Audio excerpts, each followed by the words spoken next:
Hello and welcome to the Nourishing Women Podcast, where we have conversations that nourish women, body, mind, and soul. I'm your host, Lori Montry. I am a trauma-informed eating psychology coach, which means I don't tell you to eat the broccoli instead of the cookies. I help you understand why you know you want to eat the broccoli, but you continue to eat the cookies anyway. I help people understand what their unwanted patterns with food, whether that be emotional eating, chronic dieting, binging, overeating, whatever it is. We help figure out what's going on and why those patterns exist and how to break them.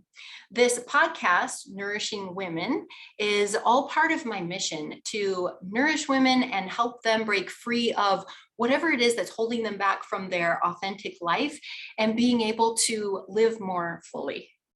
My guest today, Mia Saenz, is a rich, rich blessing in my life. I've been following Mia for years, and more recently, she's become the vehicle through which I'm manifesting things in my life.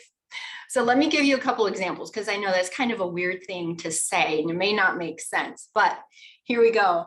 I was really had this feeling like I want to expand my message. I want to reach more people. I want to teach them. I want to be with them in group.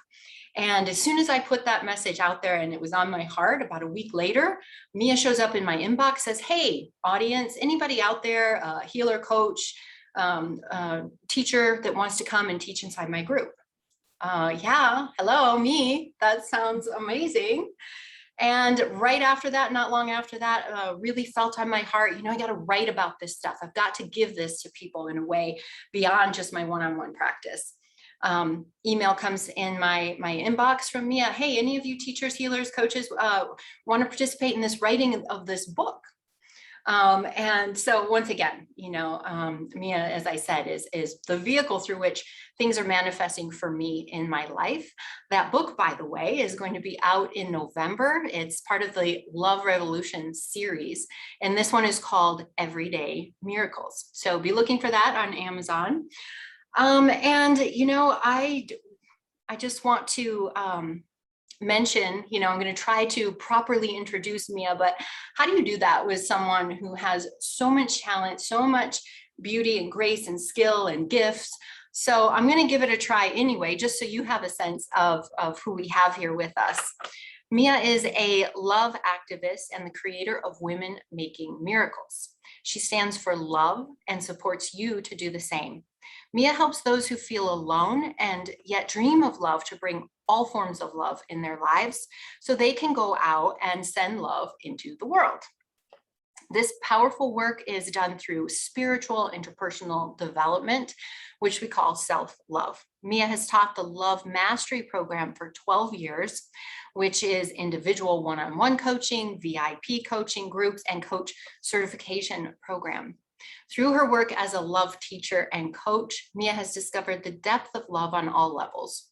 Working through love opens the connection so that all of life's purposes flow, which includes love, money, abundance. Mia is also a media host and is the founder and editor-in-chief of Bella Mia magazine, a transformational and holistic living well magazine. So Mia, who I'll also mention, has now become a coach to me, a spiritual healer, a guide, and I just could not be more blessed and happy and thrilled to bring her to all of you. And I just want to say thank you, because I know that you're a busy person who is always got a lot that you're creating and a lot of people that you're taking care of. So the fact that you're spending time with all of us today is really, really appreciated. Thank you. That was incredible. Yeah, well, it's who you are. It is incredible. You're right. Thank you. And, I trust that whatever is meant to come out of this conversation today is exactly what is going to be needed by the people tuning in and what is going to nourish them. But I just wanted to start with something that you talk so powerfully about and is kind of the centerpiece of my work with people, which is, that mindset, the core beliefs, or what I refer to it as, kind of like the computer operating system that we all operate from rather subconsciously most of the time, but it's that operating system that creates our emotions, our thoughts, and thereby our actions. And I focus a lot on mindset and core beliefs on, how it affects our relationship with food.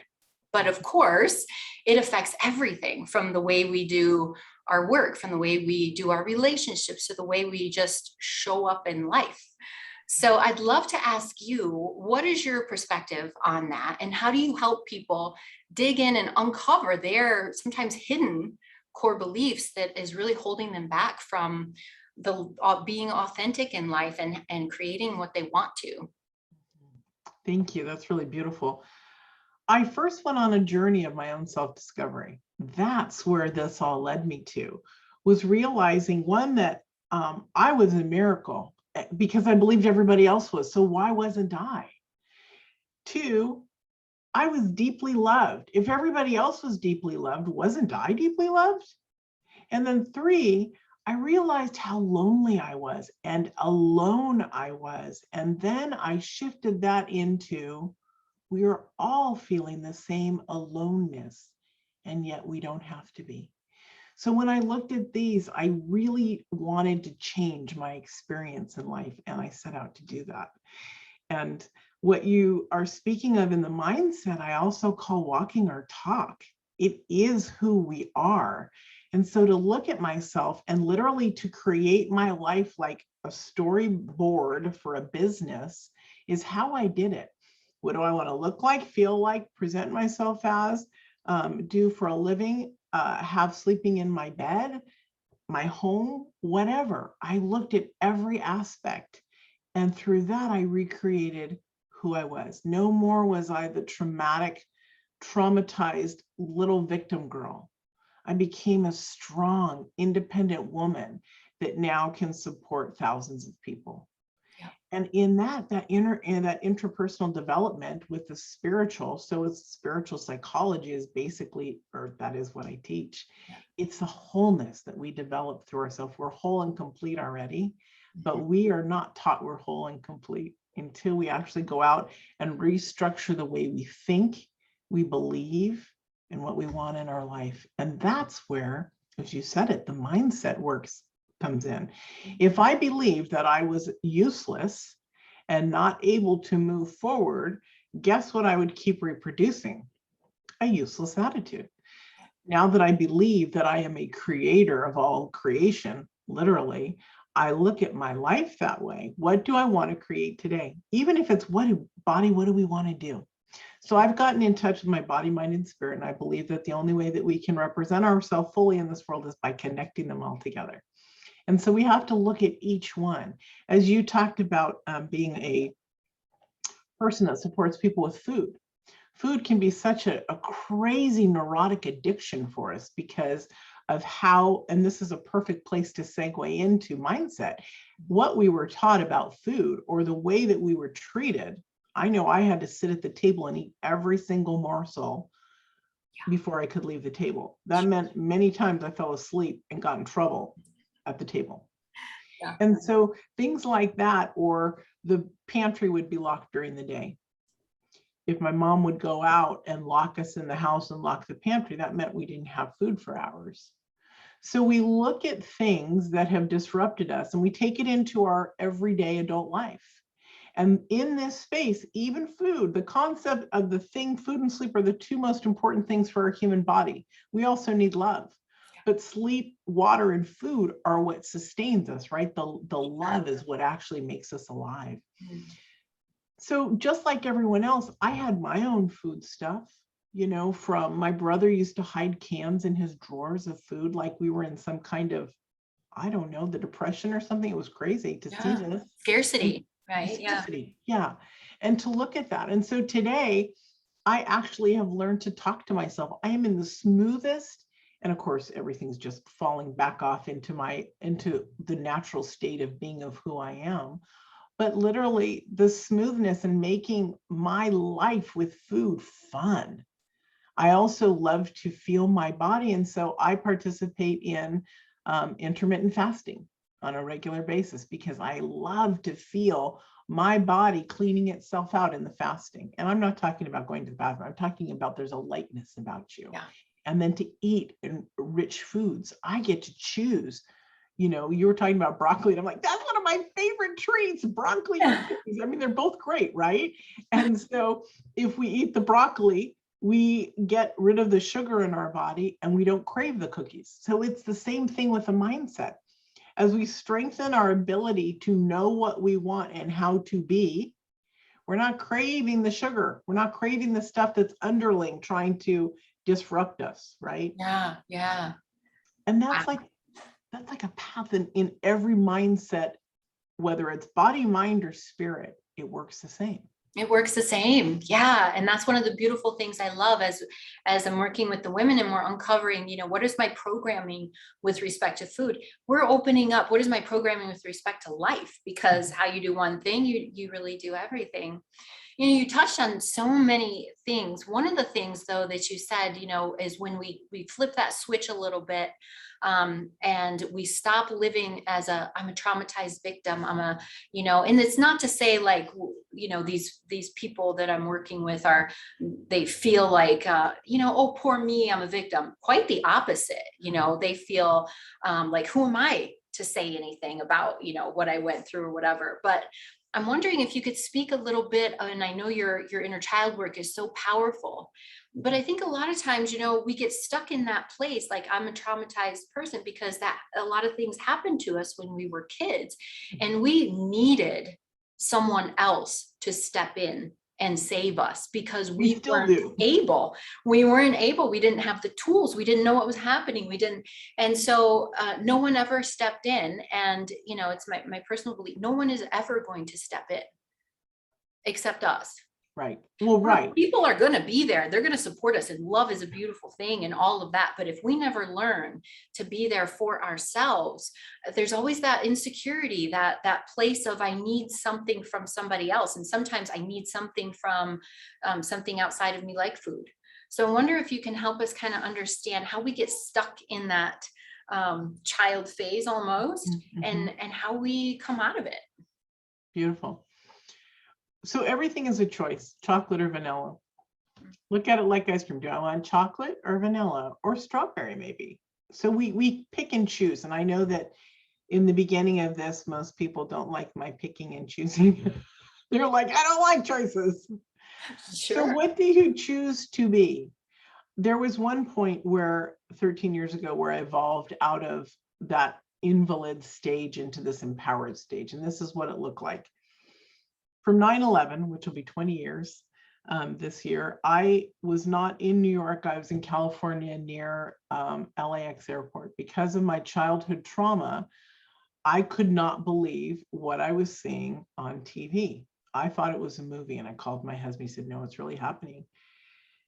And so that threw me into a mess of things. The frontal lobe of my brain burnt out. I had a psychotic break, fear so strong. I went on the defense to protect my children. I was a nutcase, literally. Would you describe it like you went into freeze mode essentially, or worse than that? I had a psychotic break, so the frontal lobe of my brain burnt out. I could not communicate or think like I do today. I sat there going, having people think that I was agreeing, that I was following conversations when I knew nothing that they were talking about. I remember what it was like to be inside my body. Even today, my children would say, we just didn't think you cared. And I'm like, oh, baby, that's not the case. That's the opposite, right? It was in the extreme. It was just too much extreme. Yeah. And then in 2005, I was hit on the head with boxes at a department store that I'm not allowed to say because they're the highest sued place in the world. And 5 boxes, big boxes, came up and they took me away by ambulance. And I was in a wheelchair. After that, I had paralysis in my legs and my arms. And so by the time of 2008, doctors called me into their office and said, you got to get your affairs in order. You have less than 2 years to live. Your organs are closing. So in that space, you don't know what to do, right? Here I'm dying. My mental capacity is out. I'm not really functioning well. So I do what all the human footsteps that I can. I tell my family, I settle the court case, about the people with the boxes. You're not going to kill me, I said. You're killing me. You're not going to kill me. And so I had a month before this awakening into this space. And on my birthday, August 14th in 2008, I woke up with the light coming into my bedroom. And I thought in that moment, the only really powerful thing that my mom taught me was that my birthday was my birthday and I got whatever I wanted on my birthday. So thank God it happened on my birthday, because in that moment, I realized that God was there to play with me, to be with me, to enjoy me. And I no longer wanted, when I heard a message that came through, which is the dream, believe, create process, everyone, which is in the book, Mirror, Mirror. When I heard, you've been unhappy your whole life, what would it be like to be happy? That's pretty profound when you've known nothing but sorrow. And I woke up that day as a thriver, no longer a survivor. That's the difference. It was a choice. So in that moment, I was like, I don't know what to do. And I heard, yes, you do. And then I saw this vision of how to do this process, going through all the pillars of life and recreating it. And what would that actually be? So when I went through the space of my relationship, I saw that I was not with my husband that I was married to. I was actually with somebody who became my second husband, totally different framework of looks and everything. And I left that husband, and I realized in this whole processing of everything that goes through with the inner child, with the dream, believe, create process, that I wanted to live. I saw this huge dream that I could be a coach, that I could be a published author, that I could thrive, not survive, that I was leaving my children a legacy. Even if I was to die in 6 months, my legacy was, you try or you die trying. That's all I could give my kids at that time. And so in that space, I fought for my life. I literally created a way in which to get out of the wheelchair, build my inner core. I gave myself time limits when I would start on the diet and the gym part, all without fear, looking for answers. I was going to find a way. I was going to be a thriver. So the difference is a choice of how you want to feel and what kind of life you want to live. Nobody teaches us this stuff in school, and they need to. We need to be born into that we are magnificent creatures, not just because we're all body, mind, and spirit divinity, but we're also human, and we deserve the respect and love that every human needs. So once this starts to get prolific out in the world, we will be a different species, literally. 100%. Yeah. And that's part of consciousness, right? And so as we keep evolving, we keep bringing people with us. And that's the thought too. Even if you're not a coach or you don't do this for a living, bring people with you. Yeah. In that space of that awakening, my frontal lobe was healed. It wasn't healed instantly, but it was healed. I kept working it and working it and working it. And by December, so my action date for my new life, so August 14th to January 1st. And it's not that it was New Year's Day, it's that I needed the time to place myself up to be successful. Oftentimes we have to place ourselves up to be successful, like working with Lori here on the food stuff. That's putting you in a place of success to make sure that you are successful about your eating, improving the strength of your body, maybe even the look of your body. So it's really about putting us up to win. And so in December, I got another message. Oh, you've been a writer for years. You need to be published. And I was like, okay, bring it on. Bring them. And I'm not kidding you. When January 1st, 2009 hit, I was not going to say no to anything. I literally was moving through stuff. A week or two later, publishers came to me and said, we heard about your writing. We'd like you to be in a group book.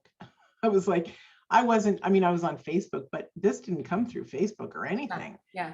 And 2009, that was a long time ago. So it was magnificent. All of a sudden by like March, I realized I was on top of my game. One of the writers was sharing her story and it was very intricate.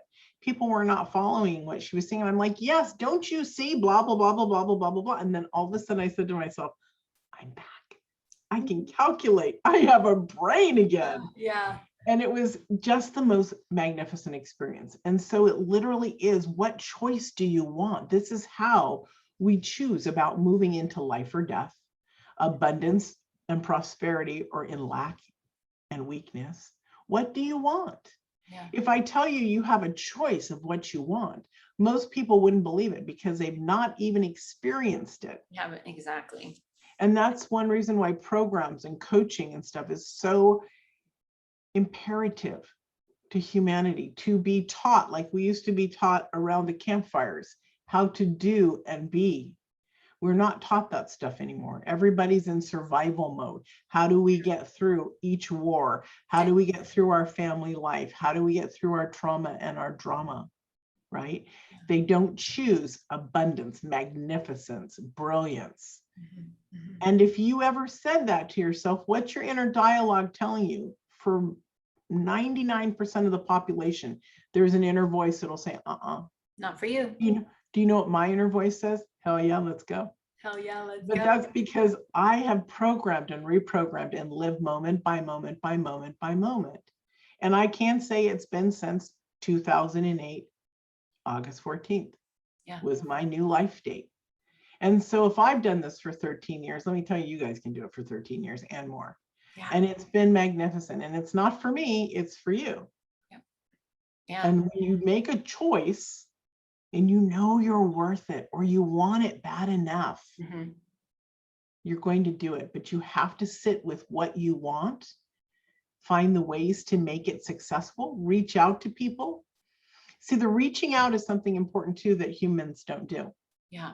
We don't ask for help. Yeah. When I was diagnosed with breast cancer last year, April 27th, 2020, the first thing I did was I called probably 3 of my closest friends and said, I have breast cancer. Yeah. And in that space, all my friends came forward. Most of them said, or just about all of them, you're going to heal this. And I was like, please don't make me. Yeah, right? What a big job. You're going to heal this.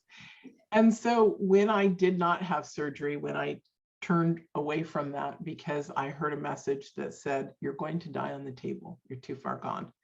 When I heard that, my only other choice was to heal it, which happened in a very rapid space. Yeah. But that's because I've worked my entire last 13 years or my life on what my thoughts are, how to stand porter, meaning how to be watchful and not let certain things in. Yeah, absolutely. Yeah. So let me ask you, because I'm going to go back, 10 years or so and be my old self who was devouring, interviews like this and really, wanting that growth, wanting that transformation. But I would hear something like that and I'd be like, well, yeah, Mia's got gifts. She's hearing the messages and the light's coming through for her. Where's my light? Where's my, how am I gonna, but I just, you talk about it now, but when you were laying there and things, it wasn't as easy as it sounds now. You had to make choices. And so I'm kind of thinking, to somebody who was in my place, years ago, you're not really saying, hey, wait for the light and, wait for the miraculous thing to find you, because that's not really what you did. What you did is you said, this isn't what I want. Okay, let me start dialing into what I do instead. And even if it feels too bold, too, audacious, that can't be my life, just follow it a little bit anyway. Just this much, and take that one step and start to build it. You don't wake up and say, I know exactly who I want to be. I know exactly what, what it all looks like. You just start small and you say, what little thing? And, it's beautiful and brilliant that people like you, wake up in that space and you literally, and I'd say this was my experience too. And I feel so grateful for it, but woke up and said, okay, this is, kind of the roadmap. And I am going to do everything that I can to share this with other people. So not everybody needs to know the roadmap. They can rely on people who have found it and who have, developed it. And so, people who are needing those things can find people like you people like myself that have laid that out. So you don't have to sit back and wait, when is the roadmap going to find me? Hello, Right. it's out there. And it will And find you already know your roadmap, Yeah. but you're not paying attention Yeah. to it. Yeah. And look around you. What is the unique thing about you? Could it be? So for my unique thing, I was raised metaphysical. I was born into a metaphysical family. I did have a healing when I was born, was my first exit. My identical twin sister died 3 months early in my mother's womb, which forced my birth. And I went home that day, and we're talking about, I don't want to date myself here, but we're talking about, I do want to date myself, but I mean, age-wise, we're talking about a time when people used to have to be put into incubators or I think that's what it was called, an incubator, and kept under watch. I was, I went home that day. I was very fragile and little. I was healthy. I wasn't at first, and work was done, and then I was able to go home. Crazy. Yeah. Am I the only one that's born into this life like this? No. We all have the same opportunities. We're all given different experiences. This is our soul's journey. We ask and require this before we come. There are things that we want to do here, whether it's more powerful, whether, like for me, teaching love and to support humanity. I've been doing this since I was a little girl.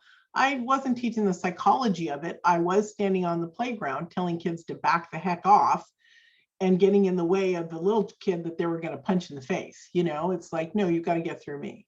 That's the only way I knew how to do it when I was in the second, third, fourth, fifth grade, right? Until I learned how to use my words, until I learned how to do all that stuff. Everything is an advancement of who we are.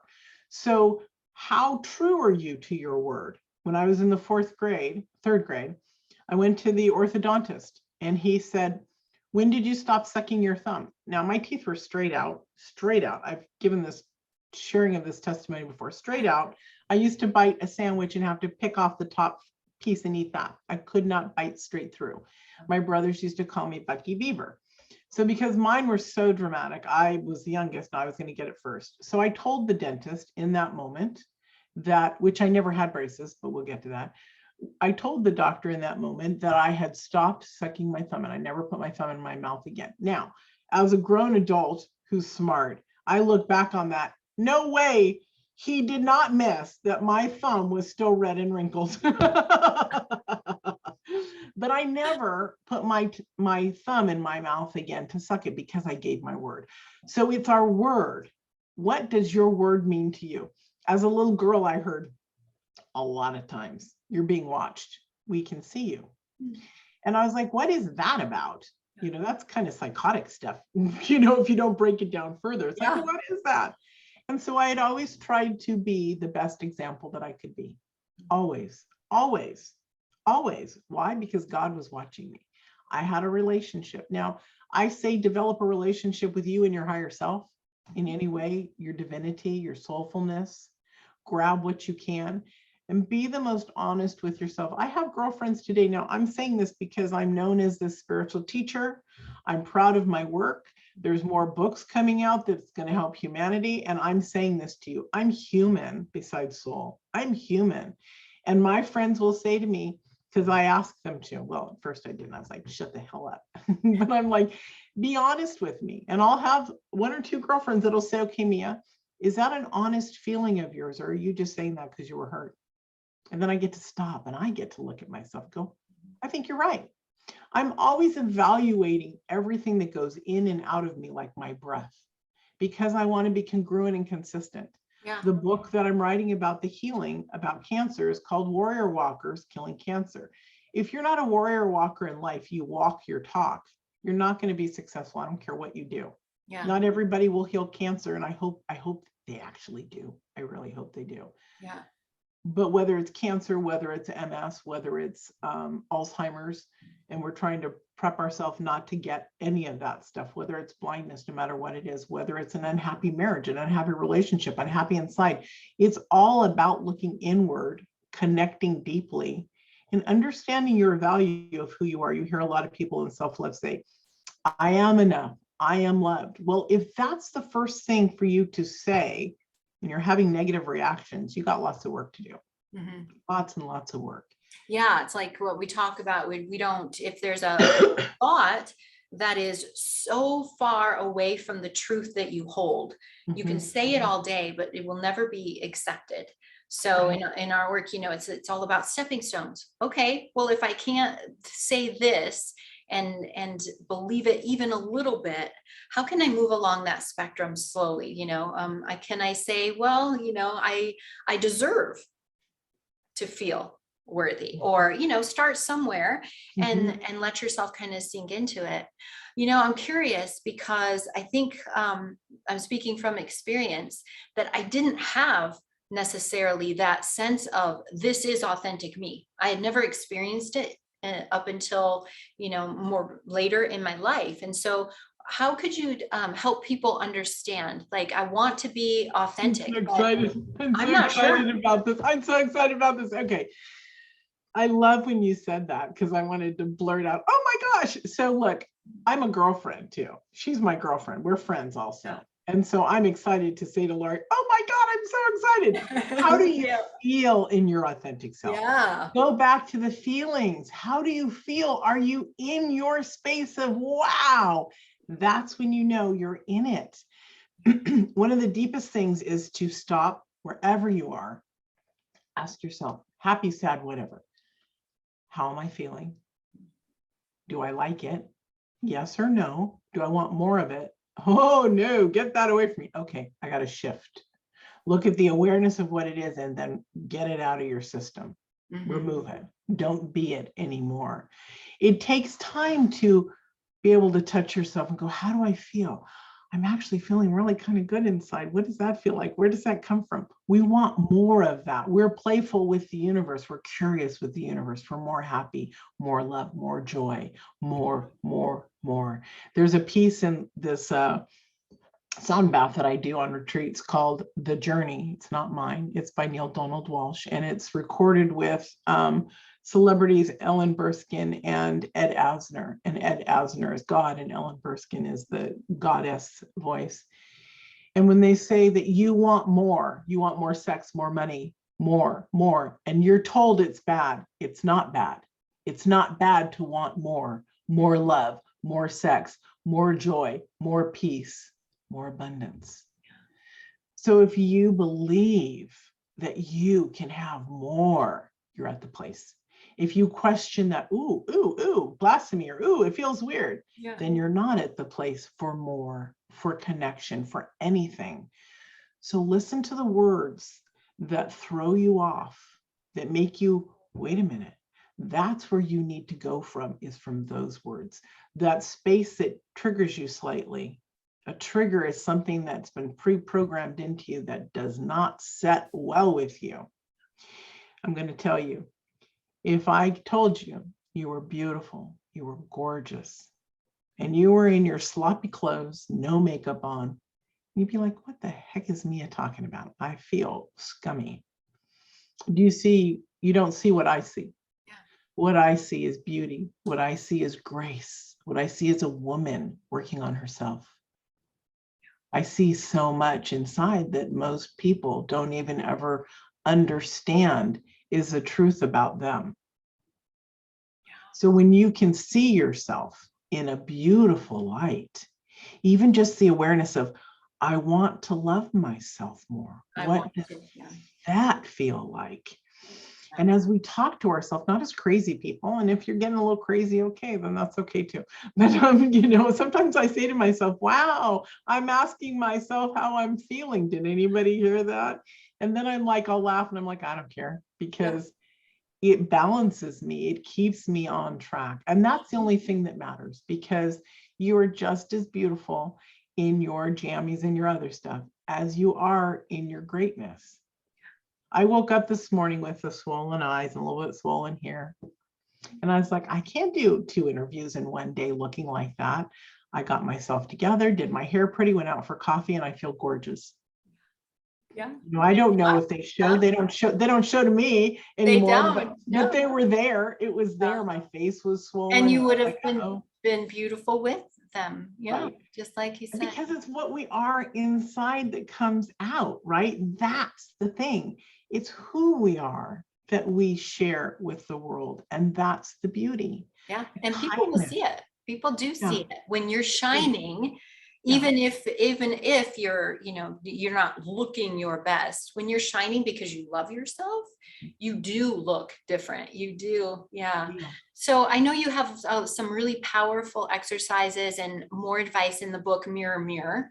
And that is such a powerful work that, it's like people can take something like that and they can work through it in a way that, at their speed as they're able to. But I really, I'm so practical. I'm always trying to reach for that one takeaway. What can I do today? As What can someone you do watching, today? yeah, what's the first step? Something that's just really gentle but Yeah. definitely starts that journey.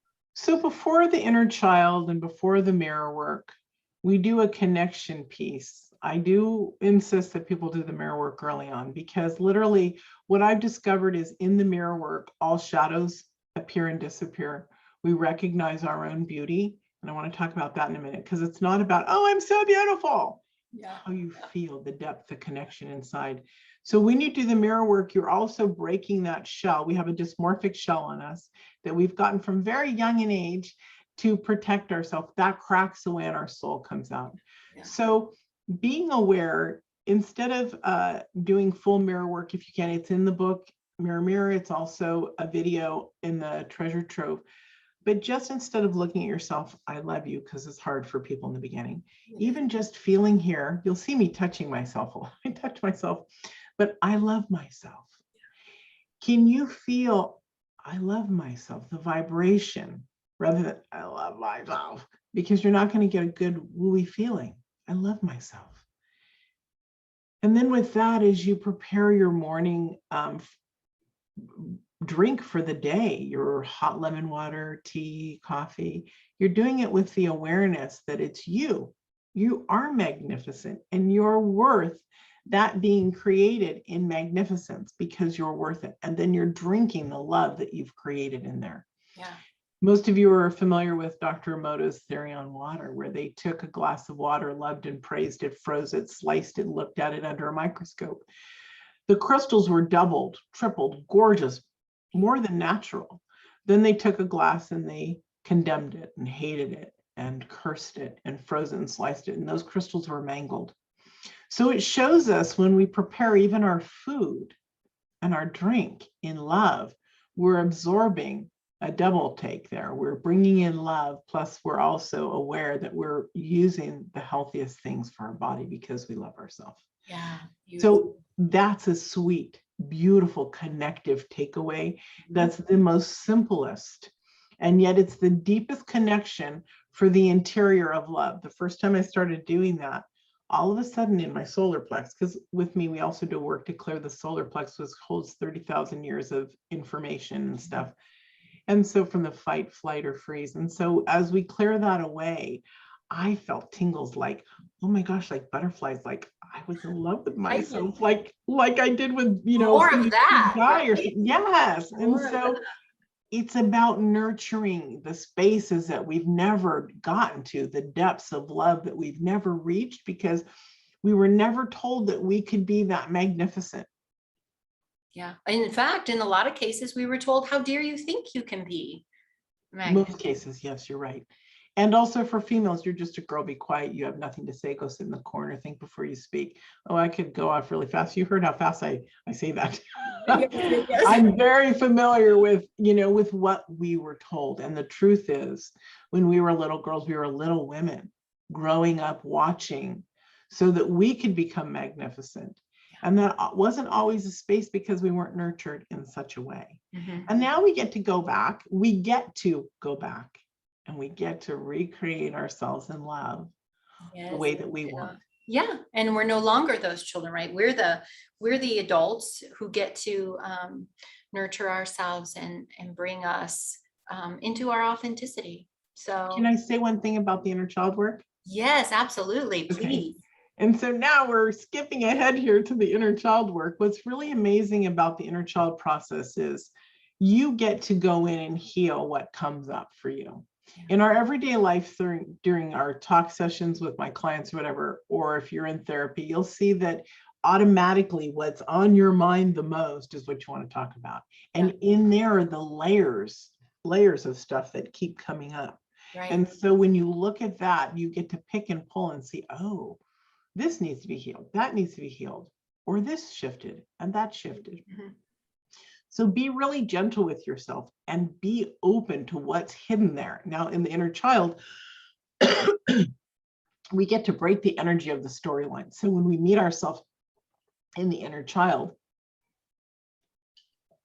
we're there to support, love, and nurture and show the inner child our magnificence of who we've become. That story breaks so fast in the inner child, because when we can see ourselves as grown, supportive, and wow, as a little 3-year-old, wow, look at me. I've had children. I'm beautiful. I'm happy. I have love. Oh my gosh, that's not who I thought I'd grow up to be. That's not how I feel. And so a lot of the stories just break and crack because the illusion that was placed there before is not the same as it once was. And we go in and we support ourselves as the evolved, emotional, intelligent being and raise that little sister up so fast that it's, or brother, so fast that it's remarkable at how you can shift. This doesn't have to take 10 years like it does for most people, because most people are so slow with their progress and they get scared. Yeah. Or they don't have the right guidance, right? They feel like it's, that's not working because I tried it twice.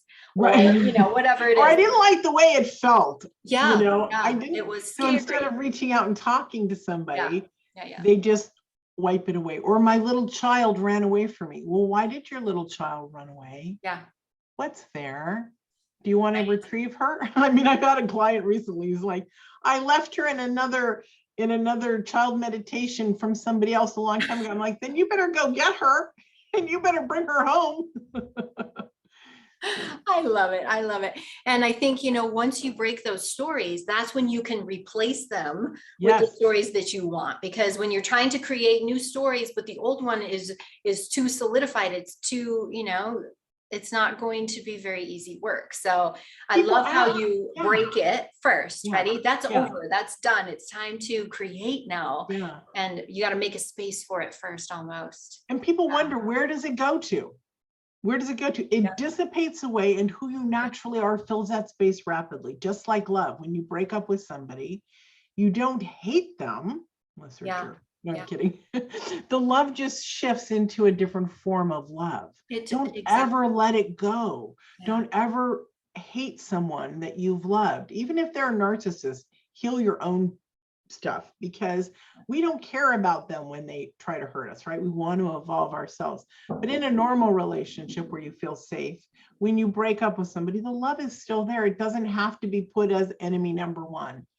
Absolutely. It's I love to think of it like, the way, light can change. It's not, that is beautiful. Yeah. So we have we talked about so much, and I know some of it may feel deep for people who are hearing these concepts and everything for the first time, but I really hope that it spurred something, just a curiosity, just to start the process. Like, what could be, what's out there, because from that place we can really start to move in. And then, a couple of months from now or 3 months from now, whatever, you may come back and watch this video again and think, oh, I get what they're talking about. I've made the, the connections, but I know that you've got, your whole life, you've got to get back to the people who you're supporting today and all the things. So I would love to go on for the next 6 hours, but I'm going to be respectful, and I'm going to just ask you, where can people find you? And I think that you mentioned in passing the treasure trove, but I think that is such a beautiful gift. And I'm going to make sure that they have your website in the link so that they can go there and sign up. But would you just take one second and tell us, what is the treasure trove? And the name is perfect, but so it's that site that that has all the goodies in it: the inner child meditation process, the mirror work, the mirror book, a forgiveness letter writing tool. Some shows are in there. Some of my audios off of my CDs are in there. So it's really a beautiful place to just go sit and heal. I mean, if you're at your house, then you already have your space and all you do is download it. And it's like, I'm coming to you in your living room. Yeah, so it really is. And that can be found on womenmakingmiracles.com or not myname.com, but miasaenz.com. Yeah. You can get, they both go into the same site. Yep. And that is, it really is it's so aptly named. It's the treasure trove because there's just so many beautiful things. So, I encourage everybody, go in there, explore, and just see what's there, see what sparks your interest, see what your intuition tells you is the next step for you. And of course, and I love this idea so much. And I have my own treasure trove. It's called the Freedom Channel. And it is full of, the audios, a mini course on emotional eating, a masterclass on unwanted food patterns. So we're definitely on the same wavelength, which is help as many people as possible by giving them the tools that they need. So I would say, for any of you who've not signed up for my Freedom Channel, that link is going to be with the interview as well. And we got you. Me and I are, we've devoted our lives to serving women, and it's what we love to do. We do it if we didn't have to eat, we wouldn't even need to be paid for it. We would do it just, because it means so much. And so, yeah, thank you. I always learn and grow and just feel so supported and lighter after I've had the chance to sit with you. So thank you from myself, and also for all the people who are nourished today by all your beautiful words and reminders. And can I say to people that I love your work because it's very smooth and professional and beautiful. And I have clients that work with you, and so they love Lori. So when you can find women that just also want to support you like this, just pay attention to Lori. Her stuff's top notch. Thank you. I appreciate that. Coming from you especially, it means a lot. And it is my pleasure and my joy to serve in this way. So beautiful. Well, thank you. I look forward to, people coming and getting supported in your community and all the things that will come out of this beautiful, nourishing conversation. Thank you so much. It was a pleasure to be with you all. Thank you, Lori. Thank you. Stop.